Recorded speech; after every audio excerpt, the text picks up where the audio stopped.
nature vibes and the sky so blue. Cooking up some flavor and feeling strong. Life's an adventure, come and tag along. La la la, la la la la. Maria Sel, GD Caps.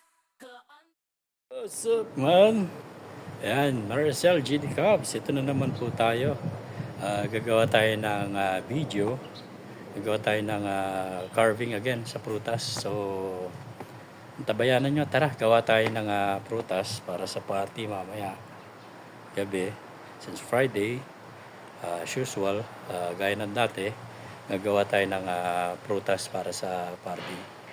Halika, samahan nyo ako at gumawa tayo ng kakaibang flower gawa sa honeydew melon. Okay? So, let's go guys. Tara na, huwag na nating patagalin. Gumawa na tayo ng prutas. Let's go guys. For today's video, ang ating gagawin katulad nito. Ito. Gagawin natin ito. Okay guys, halika. Samahan nyo akong gawin tong na to. Itong klase ng bulaklak na to. Ayan. Let's go. Let's start. Huwag na tayo magpatumpik-tumpik. Umpisahan na natin paggawa ng flower na to.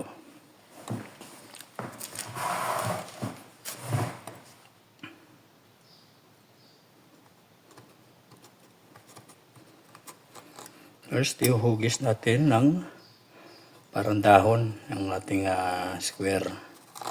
Yan, ganyan. Hindi naman kailangan perfectong yan, tama na yan. Okay na yan. Magkaroon lang ng hugis na ganito. Yan. Okay na yan. Magkaroon lang ng hugis. Okay na yan. Yan. So, start tayo.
ayan, nagawa na tayo ng kulay orange at kulay green na bulaklak.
So ayan, ito na yung ating finished product ng ating ginawang fruit tray. Yan ang ating mga fruits para gagamitin ngayong party mamayang gabi. So ayan, mixed fruits. Meron tayong strawberry, kiwi, raspberry, cherry, blackberry. Meron tayong figs. Ando doon. Ayan, yan. Figs yan. At saka ang apricot. Yan. So far, yan ang ating ngayon ginawa. So, maraming salamat sa inyong panonood dito sa aking munting vlog. Paggawa ng ating prutas. So, ayan. Thank you.